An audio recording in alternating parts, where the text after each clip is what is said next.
Bismillahirrahmanirrahim. Bismillah wa bihamdih. Assalamualaikum warahmatullahi wabarakatuh. Alhamdulillah. Alhamdulillah la ni'matil imani wal islam. Segala puji hanya milik Allah subhanahu wa ta'ala atas nikmat iman dan Islam, wa ala ni'matil ittihadi wal ukhuwah, dan atas nikmat persatuan kita sebagai satu bangsa, persaudaraan kita sebagai anak-anak bangsa. Alhamdulillahilladzi jama'ana fi hadzal makan fi khairin wa lutfin wa afiyah. Maka segala puji hanya milik Allah yang mengumpulkan kita, memperjumpakan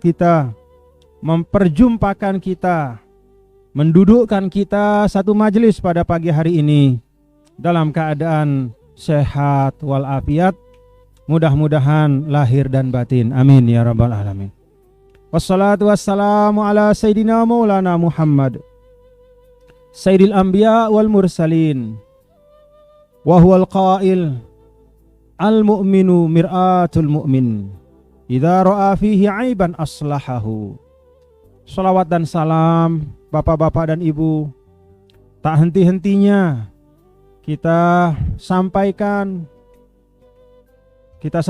kepada Allah Subhanahu wa taala salawat dan salam kepada Rasulullah sallallahu alaihi wasallam, seorang yang menjadi panduan dan teladan kita. Bahkan dalam bahasa Nabi, innama ana fikum bimanzilatil walid. Beliau juga adalah orang tua bagi kita semua. Nabi itu orang tua bagi semua orang-orang yang beriman. Wa huwal qail, dan beliaulah yang mengatakan al mu'min mir'atul mu'min idza ra'a fihi aiban aslahahu. Bahwa orang beriman adalah cermin bagi orang yang lain. Kita satu sama lain adalah cermin. Kalau kita lihat saudara kita, itulah kita. Kalau ada saudara kita kurang, berarti kita masih kurang juga. Maka karena kita satu sama lain adalah cermin, kata Rasul, idza ra'a fihi aiban aslahahu. Kalau kita lihat cermin itu agak retak, maka kita perbaiki. Kalau kita melihat ada yang kurang, maka kita isi. Itulah yang disebut dengan ukhuwah Islamiyah. Mudah-mudahan apa yang diharapkan oleh Rasulullah SAW ini dapat terwujud di tengah-tengah kita. Bapak-bapak yang saya muliakan, ibu-ibu yang saya hormati, bil khusus ada Bapak Camat, ada Bapak para perangkat pemerintahan, baik Kota Palopo maupun kecamatan, termasuk juga para aparatur negara yang bertugas di Kota Palopo dan sekitarnya, rekan-rekan dari TNI dan Polri yang hadir pada kesempatan ini. Yang saya hormati Sohibul Bait, Bapak Dr. Ibrahim Halim ya, beserta keluarga, beserta Ibu Baik dan seluruh keluarga besar SMPIT Al-Hafiz. Kita doakan beliau-beliau ini semua bisa tegak teguh mengemban amanah, menyalurkan kebaikan, mentransmisikan ilmu pengetahuan, menanamkan nilai-nilai yang mulia al-akhlaqul karimah kepada murid-murid beliau di sekolah ini.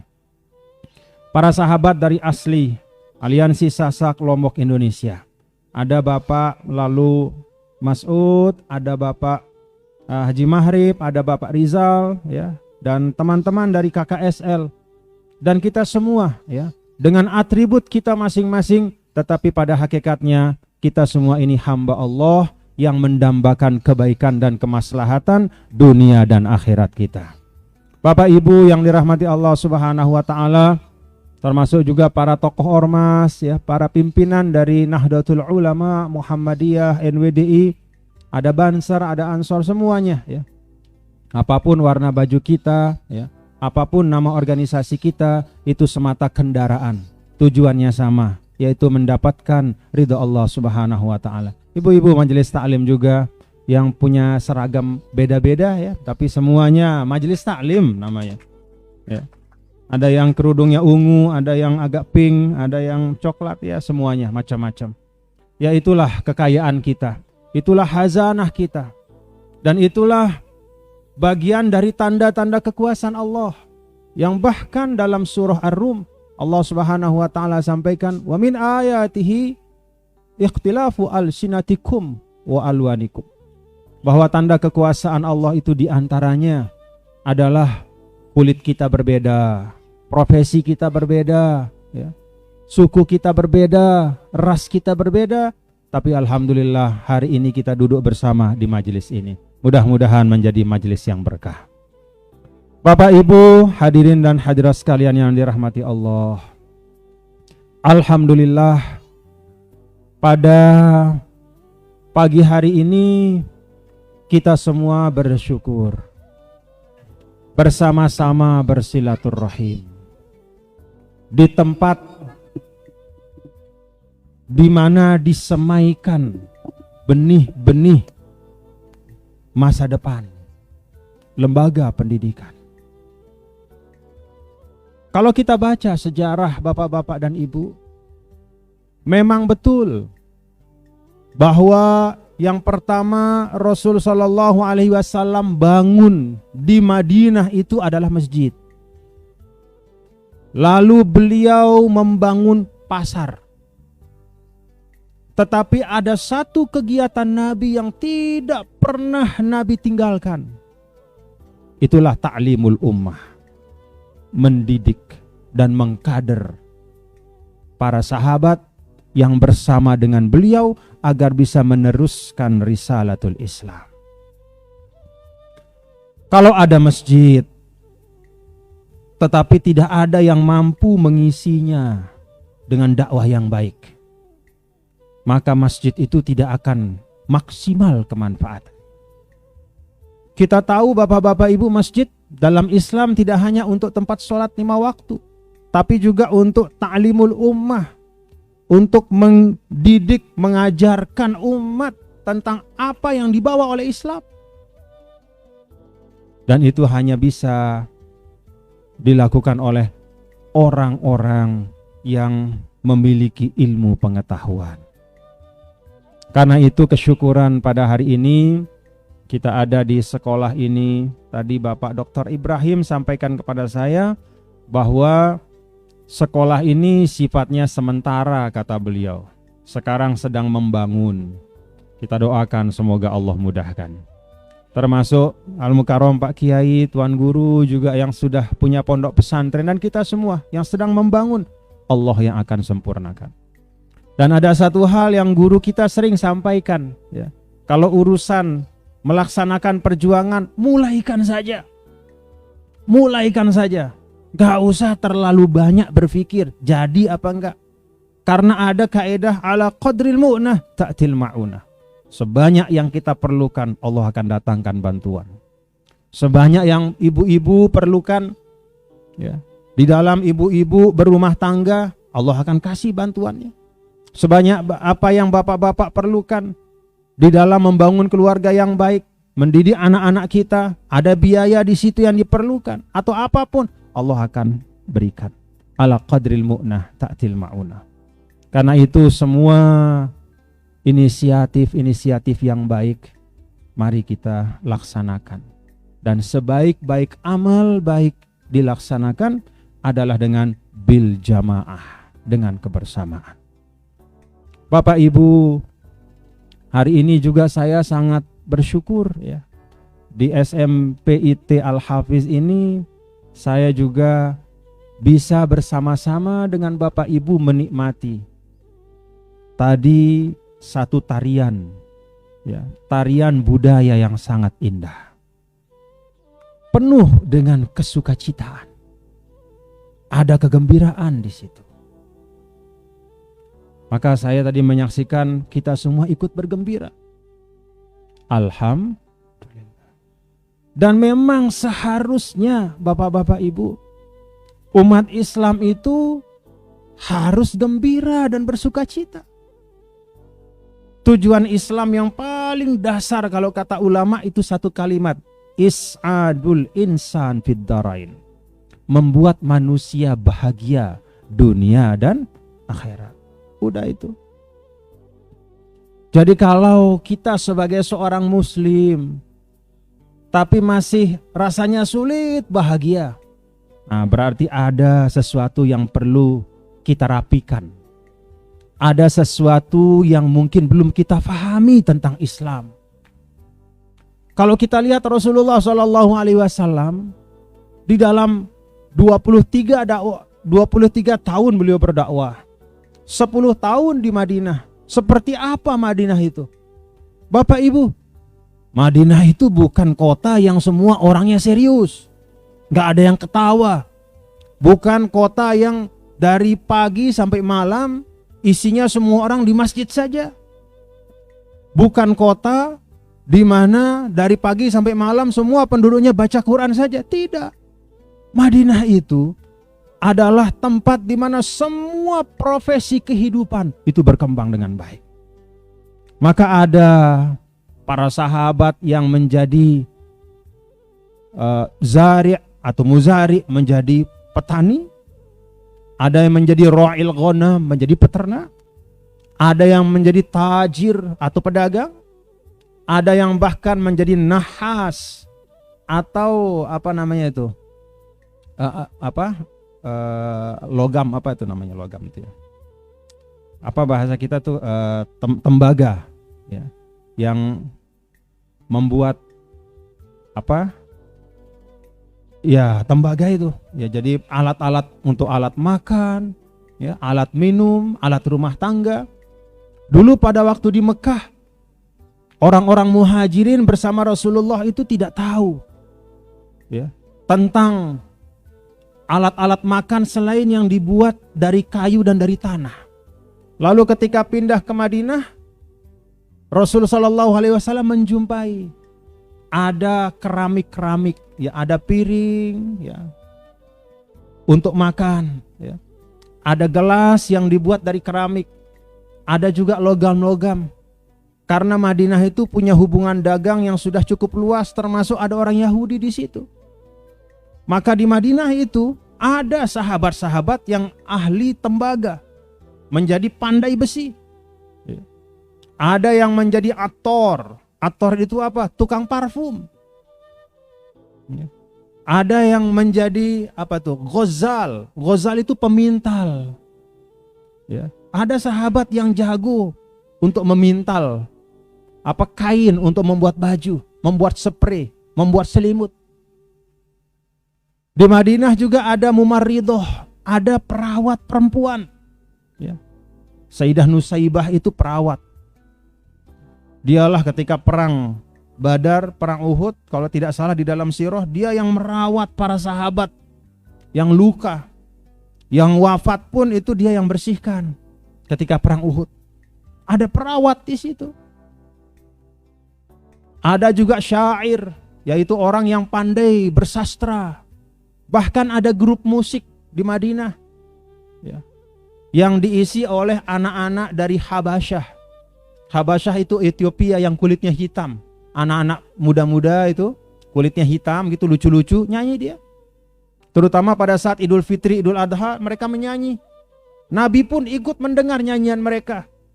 Istri Nabi Aisyah juga ikut di pundak Nabi, ngintip dan menikmati musik. Itulah Madinah. Madinah adalah tempat di mana semua prasyarat kehidupan yang baik, semua profesi-profesi yang diperlukan dalam kehidupan itu tumbuh dan berkembang dengan baik. Tetapi semuanya bergerak, ya, semuanya bergerak, pedagangnya, gurunya, perawatnya, pandai besinya, ya, penyairnya, penyanyinya, ustadznya, hafiz Qur'annya, mereka semua bergerak melakukan aktivitas mereka dengan niat lillahi ta'ala. Jadi bisa kita ibadah dengan apapun, Bapak Ibu. Ibu-ibu kalau misalnya jadi pedagang, itu dari mulai mau berangkat dari rumah sampai pulang itu bisa jadi ibadah. Itu bisa menjadi jihad bahkan. Jadi jihad kita hari ini adalah mengisi kehidupan dengan profesi kita kesungguhan dan dengan lillahi ta'ala. Ada anak muda jalan pada saat Rasul bersama sahabatnya duduk di masjid. Lalu sebagian mengatakan, aduh anak muda ini sayang sekali. Kok dia nggak duduk sama kita di sini di masjid dengar Nabi ceramah. Kenapa kok dia cuma lewat saja? Sayang sekali orang segagah itu tidak mau mengaji. Apa kata Rasul? Hati-hati. Kalau dia keluar dari rumahnya dengan niat mencari rezeki untuk dirinya, maka dia fisabilillah. Kalau dia keluar dari rumahnya dengan niat untuk memberikan makan orang tuanya, carikan rezeki orang tuanya, juga fisabilillah. Kalau dia keluar dari rumahnya untuk memberi rezeki bagi keluarganya, dia fisabilillah. Kalau dia keluar untuk menyombongkan diri dan berbangga-bangga di depan orang, maka berarti dia fisabilis syaitan. Islam itu bapak-bapak ibu memberikan kita ruang ibadah seluas kehidupan ini. Pak polisi, ya, ini Pak polisi. Siapa bilang Pak polisi tidak bisa dapat pahala lebih banyak daripada ustadz? Bisa enggak Pak polisi dapat pahala lebih banyak dari ustadz? Bisa. Kalau polisinya ikhlas, ustadznya enggak ikhlas. Ada enggak polisi ikhlas? Banyak. Ada enggak ustadz enggak ikhlas?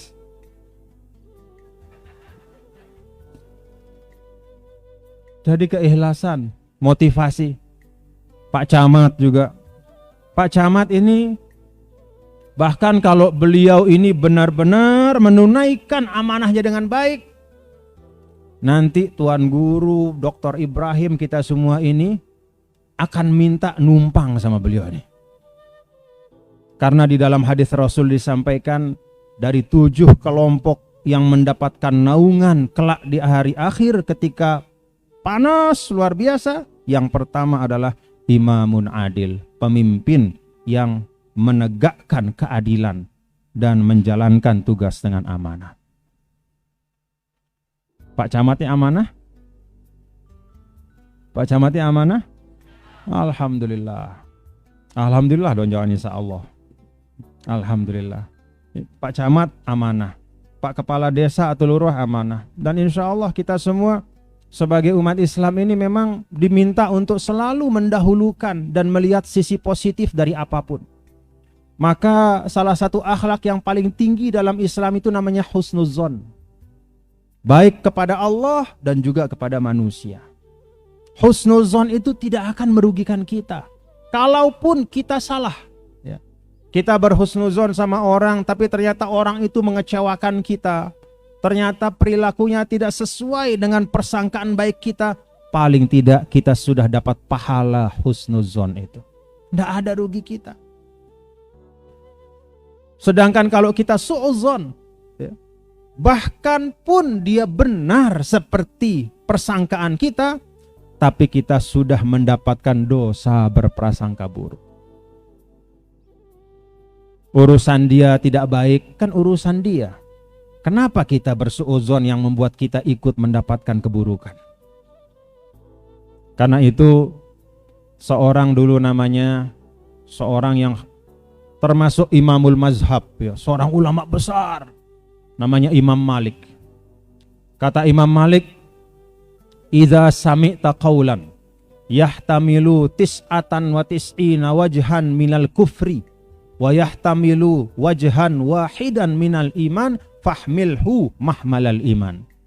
Kalau engkau mendengar ada seorang ngomong, ini ada orang ngomong nih, siapapun dia, omongannya itu katakanlah 99% bisa dimaknakan negatif, tapi ada 1% yang bisa kita ambil kebaikannya. Kata Imam Malik, ambil yang 1% itu. Yang 99% pinggirkan. Jangan dibalik. Kadang kita kalau sudah senang sama orang, seburuk-buruk omongannya, kita ambil. Kadang kalau kita sudah benci sama orang, sebaik-baik omongannya kita tinggalkan. Apalagi zaman media sosial seperti sekarang. Kadang kita tidak hati-hati untuk apa? Untuk mengukur cinta dan benci dalam hati kita. Padahal cinta dan benci itu menentukan amal-amal kita. Kadang kita cinta sama seseorang tapi tanpa ada alasan. Tanpa ada sesuatu yang memang bisa menjadi alasan kita menyayangi dia. Kalau ada orang selalu berbuat baik, kalau ada orang misalnya berjasa kepada kita, kalau orang nolong kita, kalau orang misalnya mendoakan kita, membantu keluarga kita, pantas kita sayang. Apalagi kalau kita lihat orang itu orang baik, orang soleh. Oh, tiap hari dia pergi ke masjid, dia tidak pernah membuat keributan di tengah masyarakat. Tidak ada hal yang aneh-aneh, tidak berbuat kejahatan. Kita cintai dia karena Allah. Ada juga yang nyata-nyata kita lihat dengan mata kepala kita ini. Kita lihat dia melakukan keburukan, kejahatan, ya, menyakiti orang. Nah, boleh kita benci, ya, kepada perbuatannya. Itu namanya cinta dan benci dengan ukuran. Tetapi kadang-kadang Bapak Ibu, pada era sosial media seperti ini, kadang kita cinta pada seseorang itu tanpa ada alasan atau dasar pengetahuan. Hanya karena katakanlah berita-berita yang hebat-hebat, ya. Lalu kita cinta pada orang itu, dan siapapun atau apapun yang bertentangan kita benci. Atau sebaliknya, kita baca di sosial media berita tentang seseorang, isinya tidak baik, hanya berdasar berita, lalu kemudian kita benci. Padahal di dalam Islam itu kita diajar untuk selalu mengklarifikasi, tabayun. Kan banyak begitu ya ibu-ibu ya, di WA kita, di grup-grup kita. Bahkan kadang-kadang kita ngaji, tapi kadang-kadang mohon maaf, di pengajian ngajinya setengah jam, gosipnya 1 jam, ya.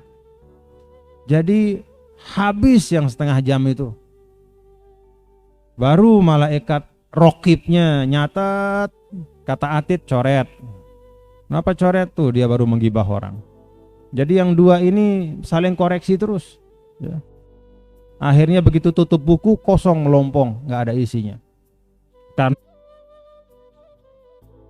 kebaikan kita hapus pada saat yang sama dengan hal-hal yang tidak baik. Nah, saya mengingatkan kepada kita semua, bapak-bapak dan ibu, ya, cinta dan benci kepada orang lain pertama secukupnya, kecuali kepada Rasulullah Shallallahu Alaihi Wasallam, ya. Kepada orang tua kita, kepada guru-guru kita. Tapi kalau selain itu secukupnya. Dalam arti jangan berlebih-lebihan dan melampaui batas. Yang kedua, cinta dan benci itu harus berlandaskan kepada dasar yang kuat. Ada faktanya, bukan omongan atau hoax. Ada realitasnya, bukan hanya isu atau katanya.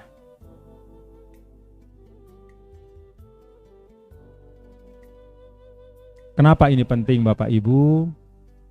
Karena ada satu ungkapan dalam Al-Quran yang merupakan pengingat bagi kita sebagai satu bangsa, sebagai satu masyarakat.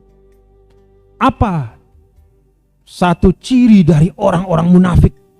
Di dalam Al-Quran ada disebutkan, tahsabuhum jami'an wa qulubuhum syattah. Mereka itu kelihatannya bersama-sama, tapi hatinya itu saling membelakangi. Kita bangsa Indonesia ini tidak mau dikatakan kita ini orang-orang munafik. Maka kebersamaan kita harus lahir batin. Ukhuwah kita itu harus betul-betul. Jangan sampai seperti ayat Al-Quran ini. Tahsabuhum jami'a wa qulubuhum syattah.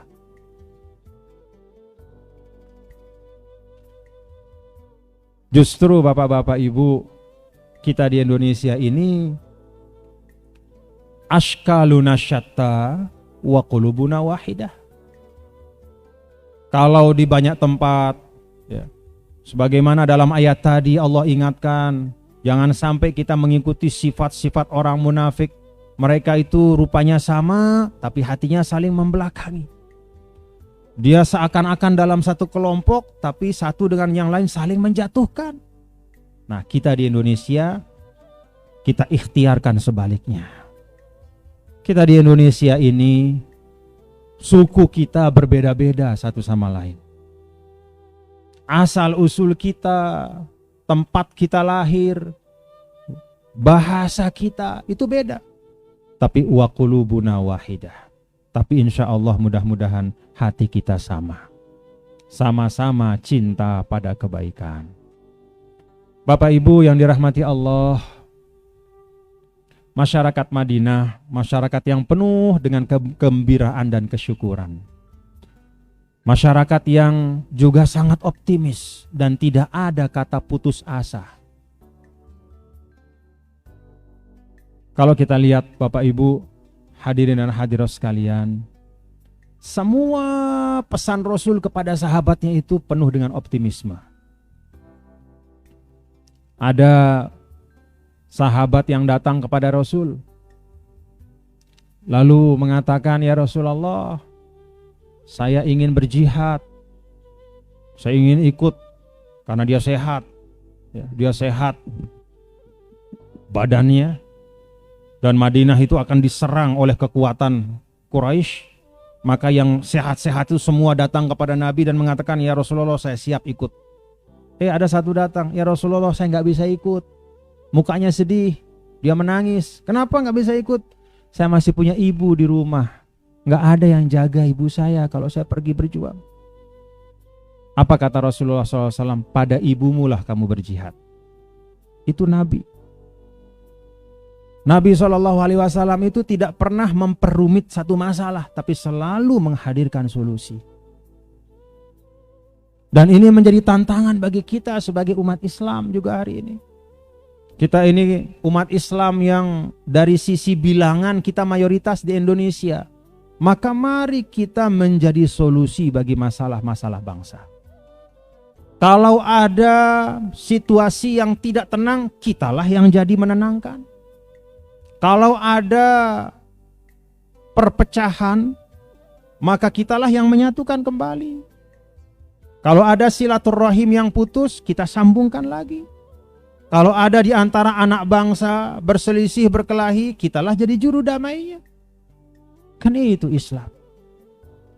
Dari namanya saja, al-Islam minas silmi wassalam. Kata Islam itu satu akar dengan as-silmu wassalam, perdamaian dan keselamatan. Maka kalau kita bisa menghadirkan kedamaian, keselamatan untuk diri kita dan untuk orang-orang di sekitar kita, itu tanda insya Allah kita seorang muslim yang baik. Mudah-mudahan di kota Palopo ini, bapak-bapak dan ibu, kita bisa bersama-sama menghadirkan persaudaraan, ya, bisa sama-sama menghadirkan kebersamaan dalam Indonesia yang di Palopo ini istilahnya miniatur dari Indonesia. Dan itu saya buktikan dalam perjalanan saya selama 1 minggu di Pulau Sulawesi ini. Yang membersamai saya itu dari beragam organisasi. Yang membersamai saya dari beragam suku. Memang teman-teman dari asli selalu mendampingi, tapi juga teman-teman dari Mamuju, Mandar, Bugis, Makassar, dari Jawa juga bersama-sama. Dan yang hadir pada saat kita bersilaturahim, alhamdulillah, mencerminkan kekayaan kita sebagai satu bangsa Indonesia.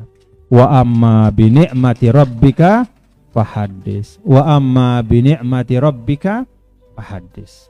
Itu saja diingat ibu-ibu majelis taklim, ya. Wa amma bi ni'mati rabbika fahaddis.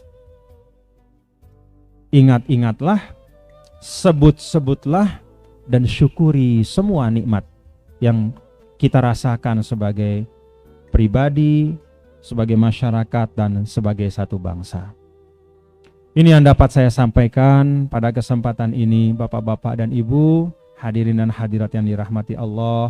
Terima kasih atas silaturahimnya Pak Dr. Ibrahim dan keluarga besar dari SMPIT Al-Hafiz, Pak Haji Mahrib sebagai inisiator beserta teman-teman asli, Pak Camat, Pak Kapolsek, Pak dari Koramil, dari TNI, dan ibu-ibu dari Majelis Taklim. Ibu-ibu dari Majelis Taklim. Dulu ini satu hal terakhir ibu-ibu ya, khusus untuk ibu-ibu nih. Jadi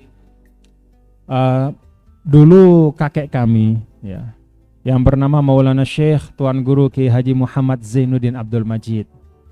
Beliau itu mendirikan sekolah perempuan pertama di NTB. Madrasah perempuan pertama. Namanya Nahdlatul Banat Diniyah Islamiyah. Nahdoh artinya kebangkitan, Al-Banat kaum perempuan, Diniyah berbasis agama, Islamiyah agama Islam. Tahun 1943, 2 tahun sebelum Indonesia merdeka. Dalam akte pendirian sekolah perempuan pertama di NTB, madrasah pertama untuk kaum perempuan di NTB, beliau memuat 2 riwayat dari Rasulullah Sallallahu Alaihi Wasallam. Istilahnya ada 2 hadis yang beliau muatkan dalam akte pendirian. Dijelaskan bahwa begini karena hajat ini perlunya kaum perempuan mendapatkan ilmu pengetahuan agar mereka bisa bangkit dan berperan untuk melaksanakan tugas-tugas membangun negara dan bangsa. Panjang beliau sampaikan. Lalu ada 2 hadis yang beliau taruh di situ. Yang pertama, Thalabul ilmi faridatun ala kulli muslimin wa muslimah. Belajar itu kewajiban untuk laki-laki dan perempuan. Jadi sama-sama bapak dan ibu punya kewajiban berjihad dalam thalabul ilm. Jadi kalau majelis taklim sedang bermajelis taklim, itu artinya sedang berjihad fisabilillah. Lalu yang kedua, beliau memuatkan an-nisa imadul bilad. Idza saluhat saluhatil bilad wa idza fasadat fasadatil bilad. Kaum perempuan itu adalah penyangga negara bangsa.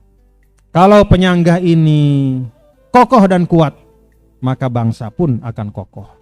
Tapi kalau penyangga ini retak, apalagi hancur, maka retak dan hancur pula lah negara dan bangsa serta umat. Ini yang dua hal yang beliau sampaikan. Karena itu ibu-ibu, para anggota majelis taklim, bermajelis taklim tidak hanya sekedar hobi ya, tetapi melaksanakan inti dari tuntunan Allah dan Rasulnya, menuntut ilmu dan menjadi kaum yang akan menyangga negara dan bangsa kita ini, insya Allah. Demikian yang dapat saya sampaikan. Terima kasih atas perhatian. Sehat-sehat selalu Bapak Ibu ya. Dan kita jumpa insya Allah dalam kesempatan yang lain. Kalau hari ini saya berada di kota Palopo, mudah-mudahan kali berikutnya saya bisa silaturahim dengan Bapak Ibu di Pulau Lombok sana. Ya. Dekat Bapak Ibu, nggak jauh. Ya. Tinggal pergi ke Makassar, dan dari Makassar ke Lombok itu ada pesawat setiap hari. Ya. Nanti pergi ke Lombok, di Lombok itu dulu dari 2015 ya, Lombok itu menjadi the best halal destination ya, for tourism, the best halal destination for tourism in the world. Itu Lombok dulu tahun 2015. Jadi menjadi tujuan wisata halal terbaik di seluruh dunia, Lombok. Ada juga the best halal honeymoon destination ya. Jadi tujuan berbulan madu yang terbaik ya. Untuk bulan madu yang halal ya, halal honeymoon di dunia itu di Lombok. Jadi saya persilahkan bapak-bapak dan ibu-ibu ya untuk kita saling menziarahi, karena dengan itulah kita bisa meresapi kekayaan dan nikmat kita sebagai bangsa Indonesia. Berita tidak sama dengan persaksian langsung ya. Jadi kalau kita menyaksikan langsung, insya Allah semakin senang, semakin syukur kita sebagai satu bangsa. Alhamdulillah. Yang ingin bulan madu ya silahkan di Lombok Bapak Ibu ya.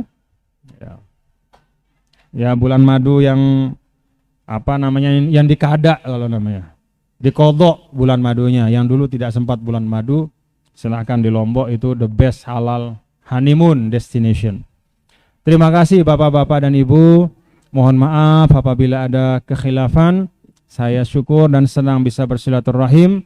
Semoga Allah menjaga kita semua dan menjadikan majelis ini menjadi majelis yang diberkahi. Amin ya rabbal alamin. Allahul muwaffiq wal hadi ila sabilir rasyad. Wassalamualaikum warahmatullahi wabarakatuh.